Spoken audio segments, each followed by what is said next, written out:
साथियों, दिल्ली जंतर मंतर पर जो हाल हुआ, जो घटनाएं हुई, वो बहुत ही शोचनीय और निंदनीय है।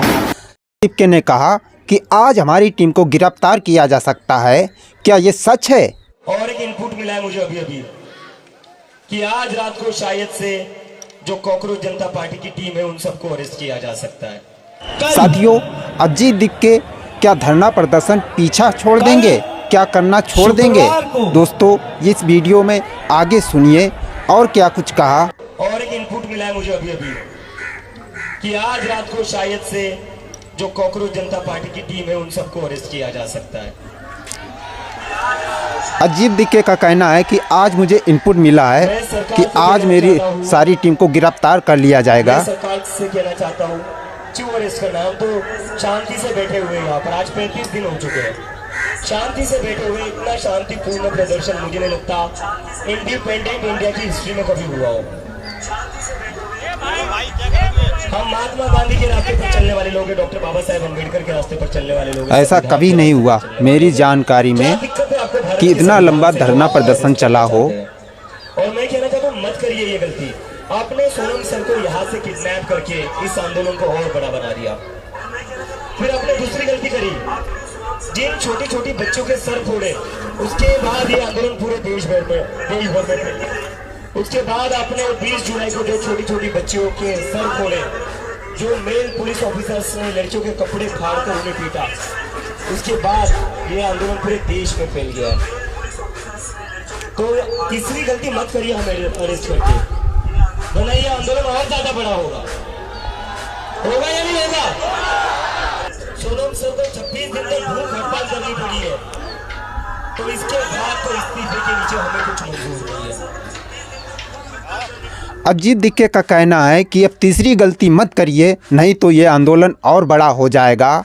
साथियों, अजीत दिक्के ने कहा कि आज रात को हमारी टीम को गिरफ्तार किया जा सकता है और सोनम वांगचुक ने अनशन तोड़ दिया है पिछली रात को, और अगली रात को क्या होगा आप कमेंट में बता सकते हैं। क्या अजीत दिक्के की टीम को सच में गिरफ्तार किया जा सकता है?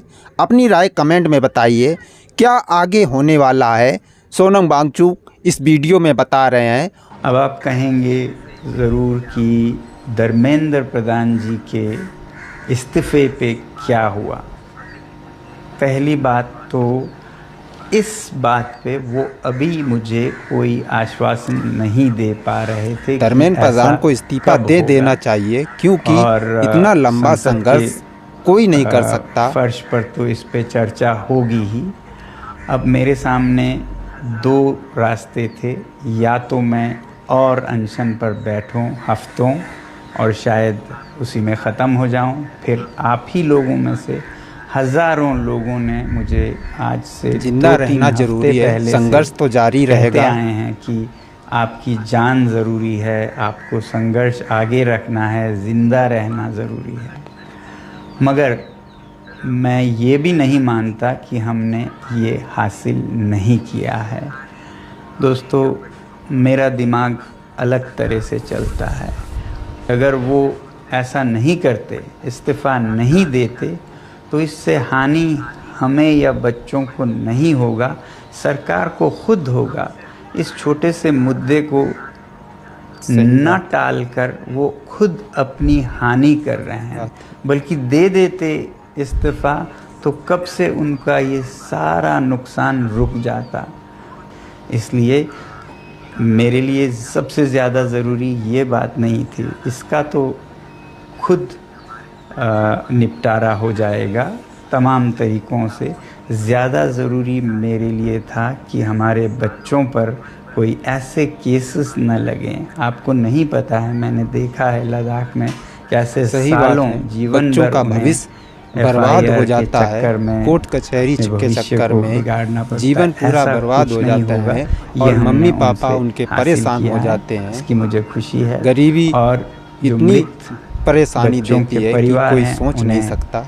उचित मुआवजा दिया जाएगा, इसकी मुझे खुशी है। और भारत के लोकतंत्र की सबसे उच्च मंदिर मैं कहूँगा, जो कि हमारी संसद है, वहाँ पर इस मुद्दे पर और जवाबदेही पर भी पूरी बहस होगी। तो इसके साथ मैं आप सबके भी बहुत बहुत धन्यवाद करता हूँ कि आप लोगों ने समर्थन दिया इस आंदोलन का।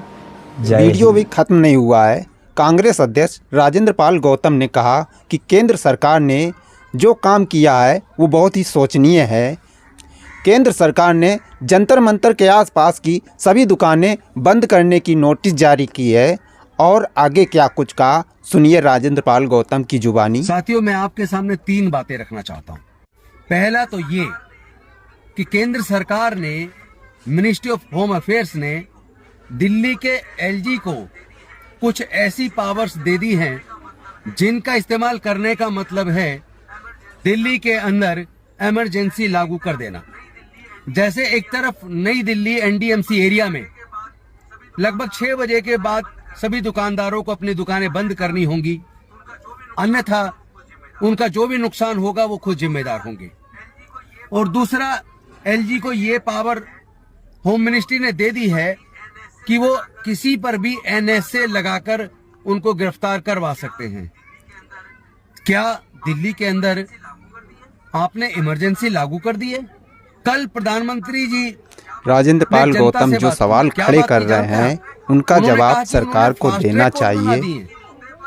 वो छात्रों की मुद्दे पर बहुत परेशान हैं, गंभीर हैं, पेपर लीक के मुद्दे पर वो दुखी हैं, और साथ में उन्होंने ये भी कहा कि फास्ट ट्रैक कोर्ट बना के सजा सुनिश्चित करेंगे। अरे भाई, ये बताइए ना, पिछले 2 महीने से आप कहाँ हैं? और दूसरी बात, इधर तो आप कह रहे हैं कि हमने फास्ट ट्रैक कोर्ट बनाई है, दोषियों को सजा देंगे, और दूसरी तरफ नीट 2024 का जो पेपर लीक हुआ था उसके लिए जो जिम्मेदार थे उनको आप ही की सीबीआई ने क्लीन चिट दे दी। इसका मतलब पेपर लीक में शामिल लोगों को आप सजा नहीं दे सकते, ये तो तय हो गया। क्योंकि एक तरफ आप कह रहे हैं कि सजा दिलवाएंगे फास्ट ट्रैक कोर्ट से, और दूसरी तरफ आपकी सीबीआई क्लीन चिट दे रही है। पहले आप अपना खुद का मूल्यांकन कीजिए, पुनर्मूल्यांकन कीजिए, अपनी सीबीआई का भी कीजिए। आपके बस की बात नहीं है सरकार चलाना, ठीक है? और दूसरी बात, मैं छात्रों से निवेदन करूंगा कि अपने इस आंदोलन के अंदर भाजपा के लोगों ने सादी वर्दी में पुलिस के लोगों को या फिर गुंडों को भेजा है, जो आपके बीच से ही पुलिस के ऊपर पत्थर फेंकते हैं। इस तरह की वीडियो देखने में आई बात है। काफी ऐसी वीडियो वायरल हुई हैं जो छात्रों के साथ अभद्रता हो हुई सकता है पीएफआई से, सिमी से, या किसी और कोई और डाल के, कोई शब्द जोड़ के, और ये दिखा के इनको फंडिंग हो रही है बाहर से, या ये जोड़े कि ये नक्सलवादी से कनेक्ट है। इस तरीके से आपको बदनाम करने की कोशिश होगी, इसलिए धैर्य रखना। आंदोलन को शांतिपूर्वक तरीके से, संवैधानिक तरीके से लड़ना है, और आपके बीच में कोई भी गुंडा आकर इस तरह की हरकत करता है उसको पकड़ के तुरंत पुलिस के हवाले करना है, चाहे वो पुलिस वाला ही क्यों ना हो। अगर वो सादी वर्दी में है और वहां से पत्थर उठा के पुलिस पे फेंक रहा है या भड़काने की कोशिश कर रहा है, तो समझ लेना कि भारतीय जनता पार्टी की सरकार ने ये गुंडे आंदोलनकारियों के बीच भेजकर इस आंदोलन को बदनाम करने की साजिश रची है। क्योंकि जब वहां तो पत्थर ढूंढने से नहीं मिलता नई दिल्ली के एरिया में, एनडीएमसी एरिया में, तो फिर वो ट्रक में या गाड़ियों में रख के पत्थर कहां से आए? गाड़ियों की तो आप जांच कर रहे हैं जगह जगह। ये साजिश ठीक नहीं है, इस हद तक गिरना नहीं चाहिए। और तीसरी बात, मैं तमाम कांग्रेस के पुराने साथियों से निवेदन करना चाहता हूं, और देश के उन लोगों से भी निवेदन करना चाहता हूं जो पॉलिटिकली न्यूट्रल हैं, कि ये समय अब सरकार बनाने या गिराने का नहीं है। ये समय अब चुनाव की बात करने का भी नहीं है, बल्कि ये समय है ये देश बचेगा कि नहीं बचेगा। इस देश को बचाने का, इस देश के संविधान में लोकतंत्र को बचाने का समय है। इसके लिए तमाम उन लोगों को जो संविधान पसंद, मानवता पसंद लोग हैं, जो न्याय चाहते हैं, वो सब लोग एकजुट हो जाएं और इस आंदोलन को शांतिपूर्वक तरीके से बहुत गंभीरता के साथ चलाएं, ताकि इन बच्चों का भविष्य बर्बाद ना हो। और ये पुलिस भी सोच ले, जो बीजेपी के इशारे पे डंडे बरसा रही है, वाटर कैनन छोड़ रही है, पैलेट्स गन छोड़ रही है, इनको ये समझ में आना चाहिए बच्चे आपके भी हैं।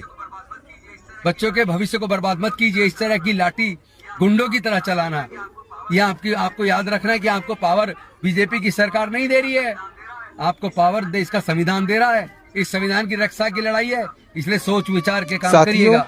अपने ही सभी जवान गुलाब प्रदर्शनकारियों से निवेदन उन्होंने है गोली मारी थी, अब में कि वे अपना फर्क इतना है। लोकतंत्र के अपनी लाठी हिसाब मारी से है। प्रदर्शन करें, साहब, शांति बनाए मुझ में रखें ताकत है। और हम तो अपना शहीद ख्याल हैं। रखें हर युग में जन्म क्योंकि लेंगे। आपका ख्याल तुम क्या सोचते देश हो? का ख्याल मर होगा, जाएंगे।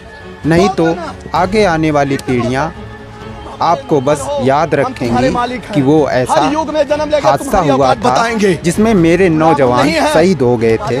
तो अपनी सुरक्षा स्वयं रखें, धरना प्रदर्शन करें, मगर शांतिपूर्ण तरीके से धरना प्रदर्शन करें। वीडियो को अंत तक देखने के लिए बहुत बहुत धन्यवाद। हम फिर मिलते हैं एक नए वीडियो के साथ।